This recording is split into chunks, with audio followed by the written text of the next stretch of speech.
Alright guys, I'm just doing a quick video here. Well, I don't know how quick it's going to be.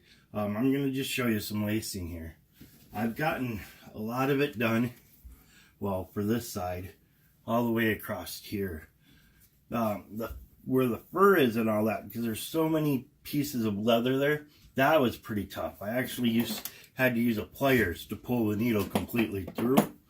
So that was tough because there's the welt, plus the two faces, plus the two stiffeners, plus the rabbit fur glued to the stiffeners. Made for a pretty difficult time, but down here it's going pretty easy. It's a lot easier. So I'll just do a couple of stitches real quick and let you guys see what my process of doing that is.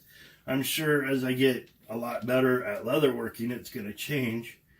The cat's kind of like, whoa, string. But so here's the one process. I've got the needle on. So then I want to come through and I want to line up all the holes of the leather. So definitely do that. Just kind of expand that a little bit. It'll shrink back down and really grab onto the leather. But for now I want to open it up a little bit. So then just pull it through. And then you just do that. Whoa. Kitty tail got in the way. He's looking out the window for some reason. Probably a bird. Go on, bud. So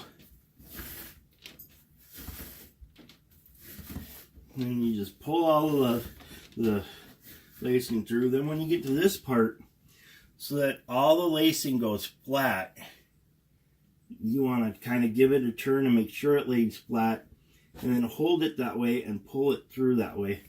That way it comes in and lays completely flat like you want it to.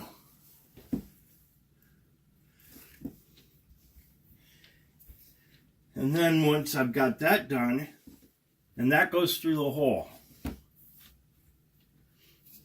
then I get all set back up to do my second stitch through. And instead of going through the next hole, since I'm doing what's called a triple braid, I come back 2 stitches and I'm going to just go in through there and then 1 stitch on this side. I don't know if you guys can see it. I'm not wearing my glasses.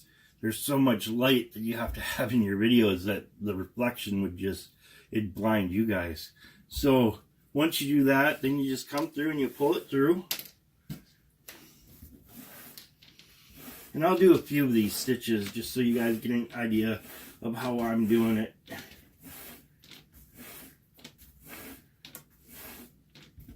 Oops, sorry, scamps.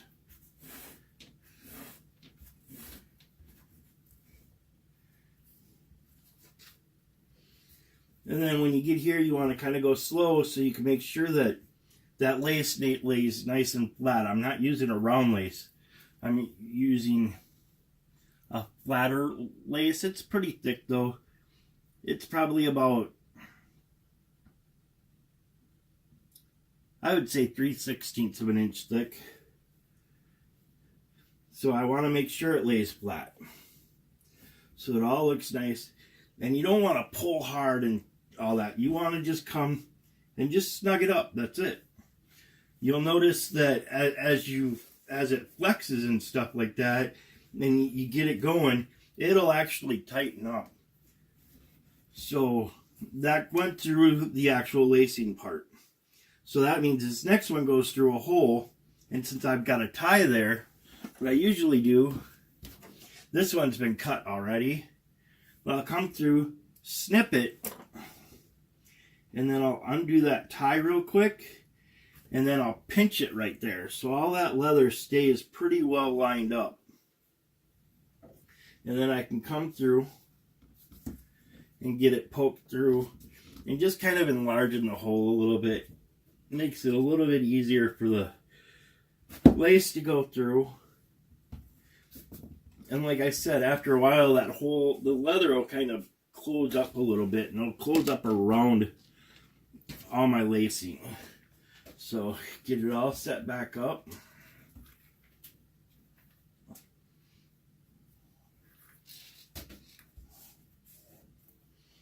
And then this time it goes through that next hole. And what I'm doing is, so that the welt and everything is all held together. So basically it's sewing it together, but I'm also trying to give it that decorative look. And I want to get it all lined up, so that way the edges of the leather, it kind of hides them and gives it a decorative look. That's the whole purpose of this. And the reason why I'm doing a triple round is because the triple round adds a lot more thickness. If I was just doing 2 pieces of leather together, I'd probably do a double round, or maybe even a single round where that's just looping all the way down, and it'd be a lot quicker. But this way, it takes a lot more time, but it adds a better look to it because it hides a lot of that edge.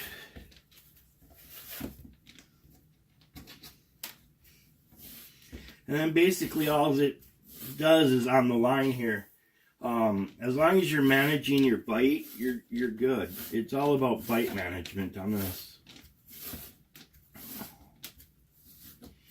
So as I come back to the edge, and I'm coming to the end of that line there, so I'm going to pull it through, make sure everything lays flat and nice, and it all lays down, and it's kind of tight. Well, it's just taut. I'm not pulling on it or anything like that. So that one went through the hole, through the leather.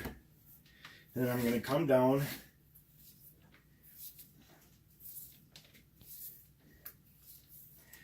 And I'll go all the way to where I cut this next piece, which is 4 holes. So that's going to take a little bit of time here. You go back 2. I don't know if you can see it. So then I want to stab through there, and then on the other side, the 1. And then I want to just stab through there and pull it through. And then I want to keep this off to the side. Like I said, it's all bite management. As long as I keep the line fully on top of itself, I don't get any tangles.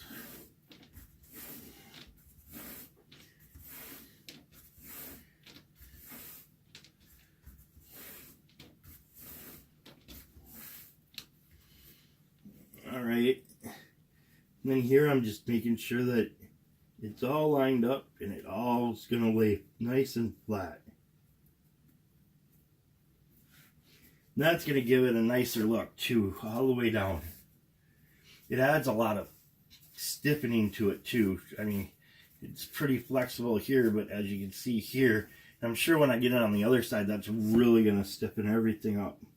So now that I went through the lacing on this one, it's going to be back through the 1 hole.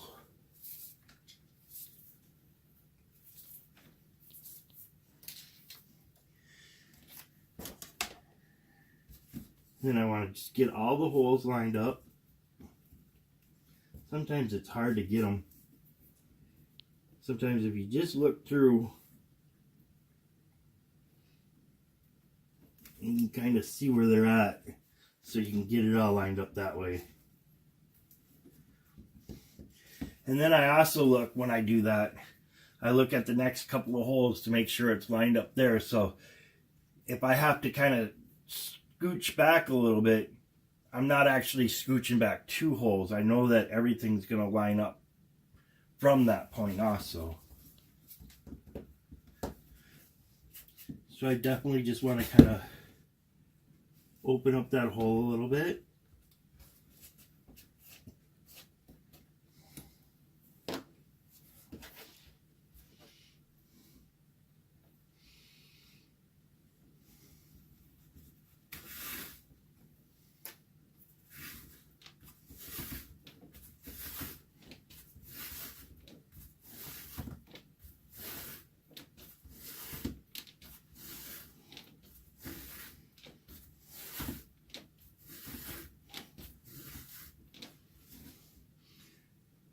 Same thing. I want to make sure that the lace all lays nice and flat through the whole thing.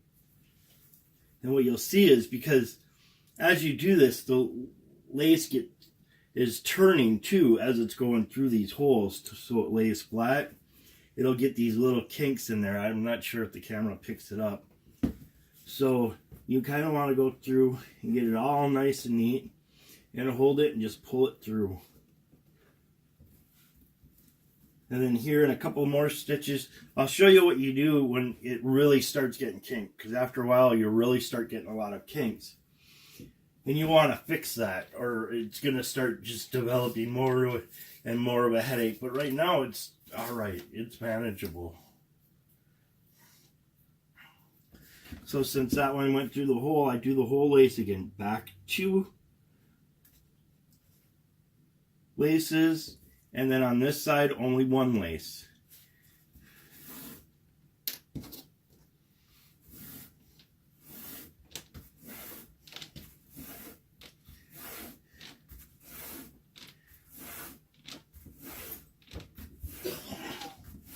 So you can tell this actually takes a long time to do all this. I don't even know if I had a professional make this exact same thing.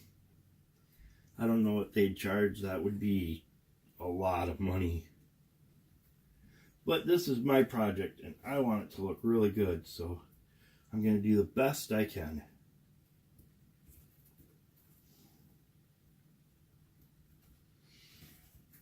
Now kind of just get it all lined up. Later through I'll show you what to do with the lacing that really tightens everything up and gets it all snug and all protected. So all that works good. We're through the lace. We're going to come back through. And now it's back through that next hole.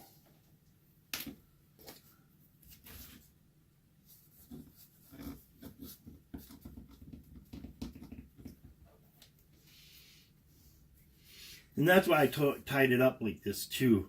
You can see these. It's every 4th hole I have a tie at. So it's about an inch, I think. Yeah, it's almost exactly 1 inch. From outside of 1st hole to outside of 4th hole is 1 inch, exactly. So I know that each one of those is going to be an inch too now too.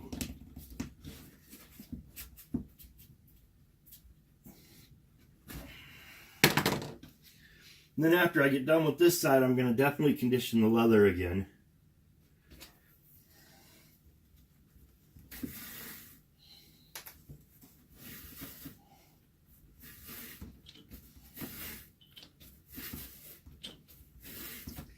And then, like I said, up here was really hard because I'm going through so much leather. So I'd actually have to use my pliers and pull it through. Which it kind of damages up your needle a little bit, but it's still a pretty good needle.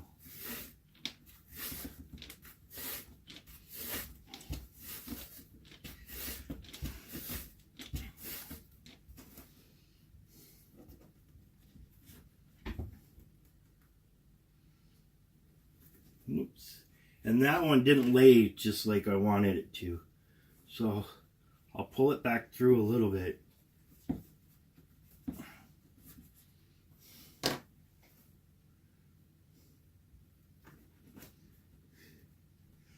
So that I can get it to lay in. And just pull it snug.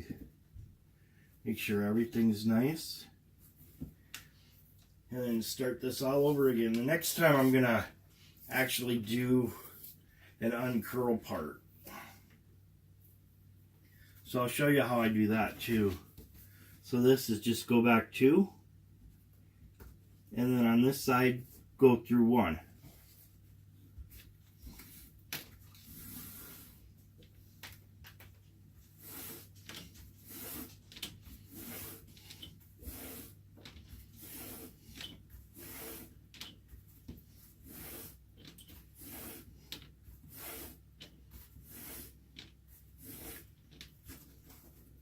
Then it's really kind of getting bunched up because it's getting twisted as it's going. So go like this.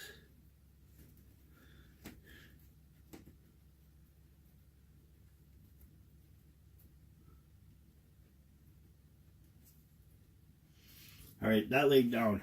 Now what I want to do is, since nice flat side to this, I want to just come through and get all those twists right now that's in the line.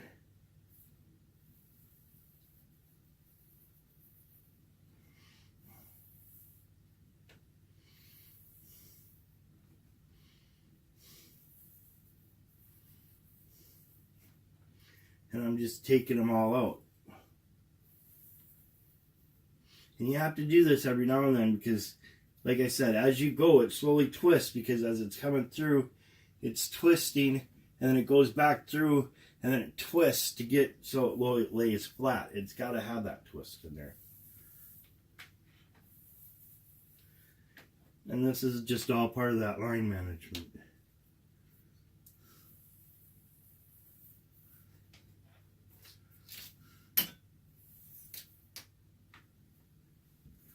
All right, this one goes through the next hole.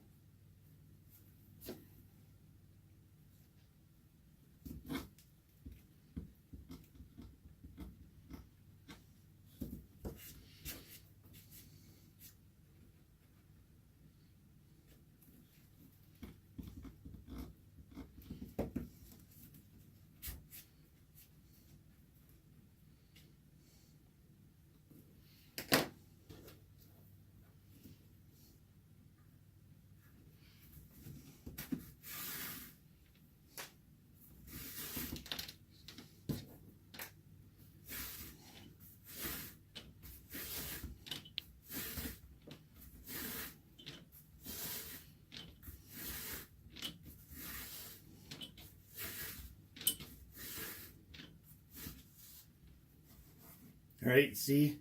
And now because I pulled out most of those twists, it actually lays pretty flat just by going like that. Because most of those kinks, all that twisting has been pulled out right now.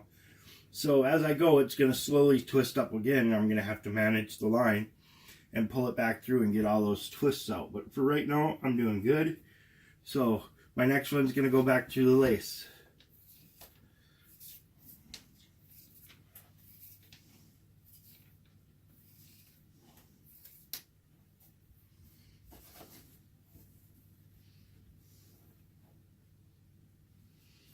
Over 2 through and only 1 there. So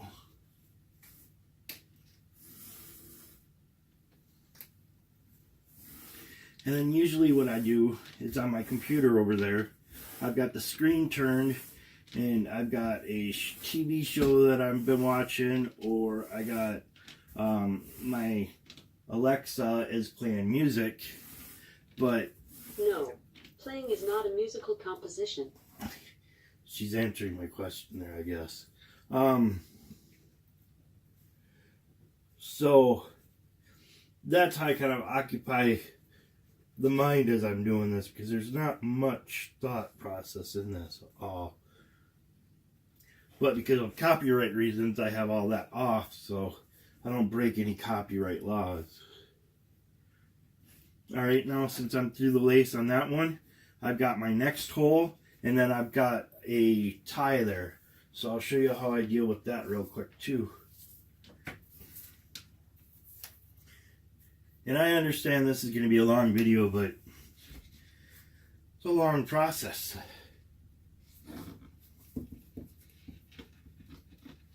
Guess I'm going to look at the time for this, because I went through 2 of those cuts. So that means if I look at the time stamp on this video, that'll tell me how long it takes to do 2 inches of lacing.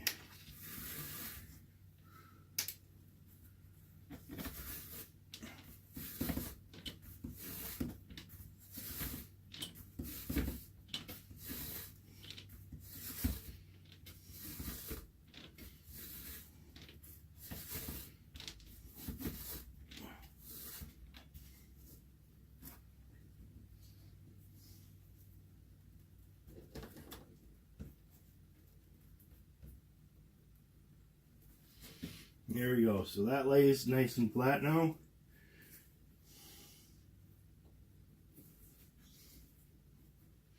The other thing I noticed is I really wanted to try to get it the same thickness.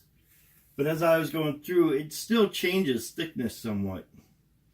And I kind of figured out one of the reasons why. One is because sometimes I pull a little tighter, sometimes I don't pull as tight. And the other reason why is when the lace is made, sometimes it gets thinner in spots and sometimes it gets thicker in spots. For the most part, it's the same length, but you can see where it gets thinner and thicker. Well, that's going to change the thickness of this braid here too. So part of the reason why it's got the little changes in thickness is because of the lace. Some of it's because of me.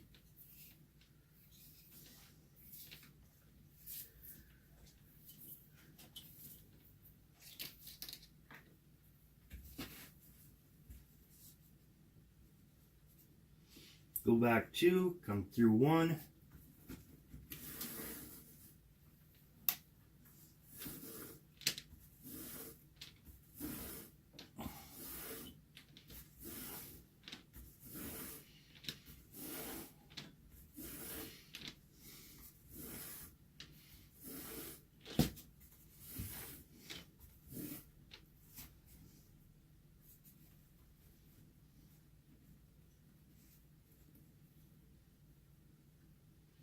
Alright, so it lays all nice and flat. Got the tightness that I want. Now this one would come back through the hole. But I've got the tie there. So then the tie...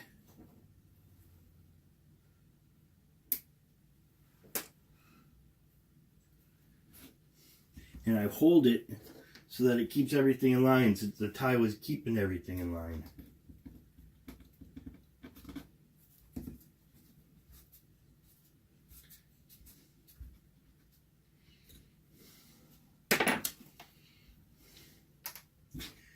And then I'll come through, manage the line.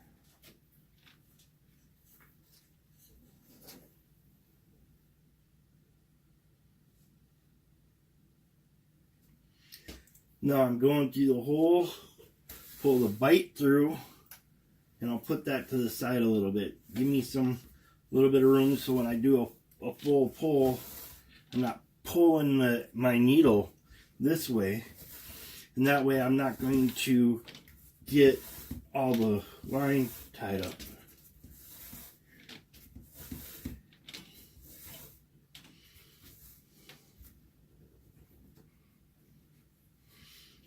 Make sure it's going to lay flat, hold it, make sure.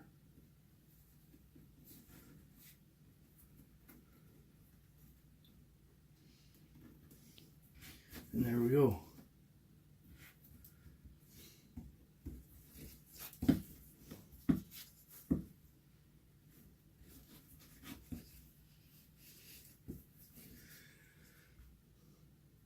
So that's the triple round. Boring, but I got to go all the way to this, and I'm going to stop right here at this hole. And then I'm going to come through and do this side, and I'm going to stop right at that same hole. So there'll be a gap there. And I'm going to figure out how to lace it so that I can bring those two gaps apart. But I'm trying to get it so if you look, the lacing kind of makes an arrow pattern pointing down. And if I was just to lace down this side and come back up this side, the lacing pattern would go down this side. The arrow pattern would go down this side, sorry. And then the arrow pattern would be facing up on this side. And I was reading a lot of forums that a lot of people don't like that look. It's not pleasing to the eye, I guess. So I'm going to come down this side doing the arrow pattern and stop. Start back up here, come down this side, which would cause that arrow pattern to face down, and that way it's symmetrical both sides. So that's my ideas, and then I got to just tuck this piece in, but right now it's no big deal. And it's really, like I said, it's stiffening everything up which is going to be really nice because down here it's pretty flexible, but up here it's, you can see there's a little bit of rigidness to it compared to here.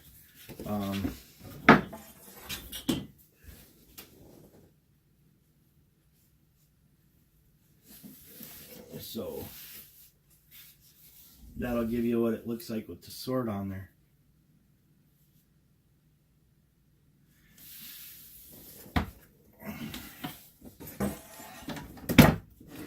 And I guess for those that are into rune casting, you want to cast, there's your 4 runes. For some reason I did a Z instead of a T. It looks cool. I like the way that looks. But OMY for my runes. And then so yeah, there's your runes. Do a rune casting for anybody that does rune castings. I haven't actually read out that rune casting, so that's the way it is.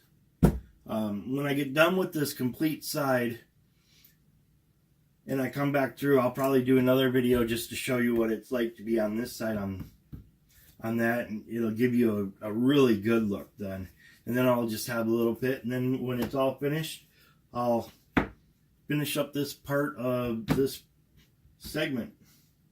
Alright guys, have a good day, and I'll catch you later. Okay guys, as you can see I got the lacing done. All the way down one side and all the way down the other side. As I was explaining how, since this is the tip, all of the lacing points right straight down. I can't see in the camera right now. Here. How all of the lacing points straight down, and then when you flip it over, this side of the lacing points straight down to the tip too.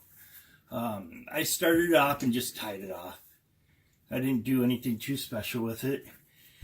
And then when I got to the tip, I just did the finishing lace there, wrapped it over, and brought it in and tied it to this side. And then when this side got all done, I did the same thing. I just brought it over, laced it in, and terminated it there. That way it holds. They're both going through the end piece there to finish that off and hold that end piece together too. I did run into one problem though when I was doing the lacing.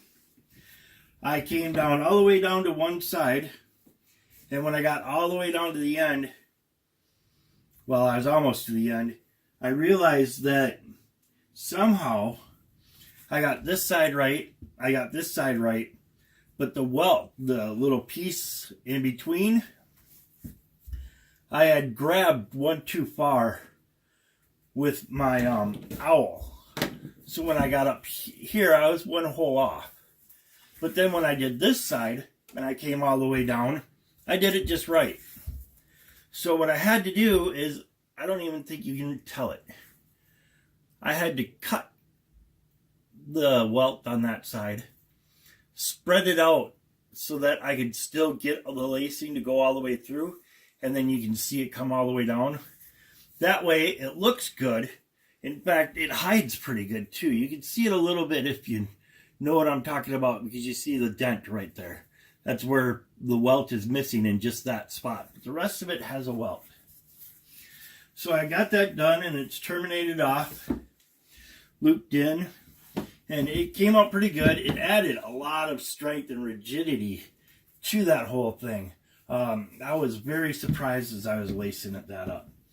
It was really nice. It took basically a day to do a side. That's a lot of lacing. I had, I would say, about 2.5, maybe 3 feet left over. So probably coming from the tip, it probably came about that much. That was a little extra, but I knew I was going to do that. I had people had said that from here to here, you measure your lace 9 times. And then I did 12, because usually when I do the measurement off of someone who's been doing it for a long time, they can lace better, and I can't.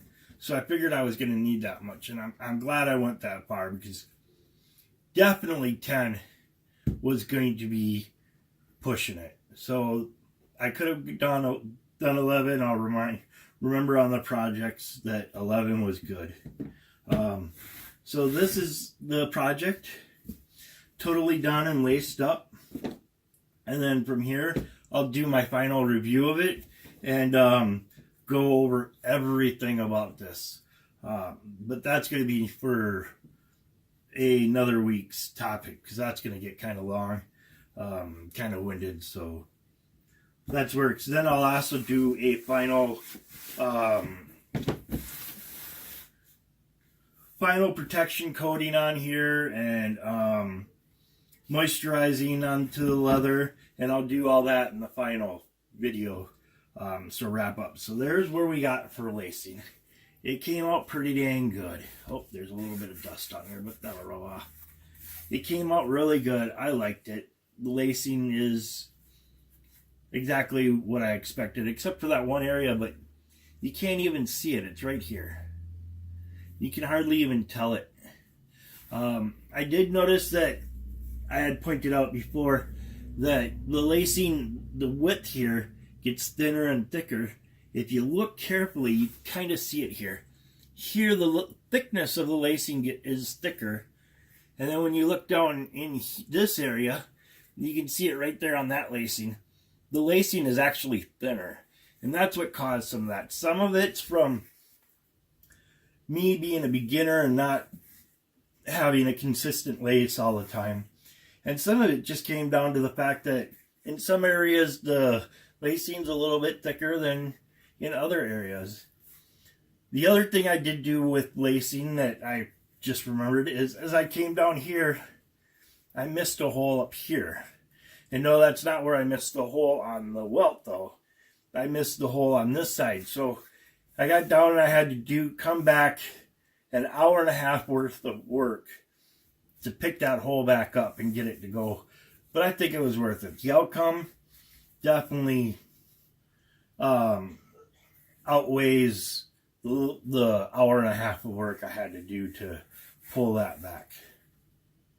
I liked it. I like this. Like I said, I got this instructions from Tandy. It's just a downloadable. I got the page memorized. It's page 14. From Tandy Leather. And that helped me out a lot, getting the stitches. It also comes back to when you've got to splice in from one to the other, because say like you did run through and you ran out of lace here and you got to start new lace. It explains how to pick that back up. So you'd actually, if you're going to run out of lace here, you'd stop here, start your lacing up, and then this part lace in and splice in. And it totally disappears from what a lot of people have said. I haven't tried it too much. I don't have the skill at doing it. That's why on the mock-up, there is this separation. That's what I was trying to do. I was trying to end here and then pick up into there. It worked somewhat and somewhat didn't work. I definitely got to play with it more. Experience is the key there. But like I said, this was a great book. It's written actually by Al Stolman and his wife Ann Stolman. In fact, I've got a picture of her there. Well worth the money for the digital download and printing it out. Very informative. You can tell they wrote this a long time ago. I don't even know when it was written. It says copyright 2008, but I guarantee that's not 2008. They did that a lot long ago. So that's the review of the stitch, the lacing, and if you ever have a lacing project or you have a stitching project, because they go through the stitching and stuff too and preparing the threads and stuff. This is definitely something worth looking into and downloading. It helped me out a lot. So I'm going to say bye for now for this video. Have a great one. Like and subscribe on the YouTube page, guys, and go back and look at all the other videos I've got up there. And have a great one. Thank you for watching.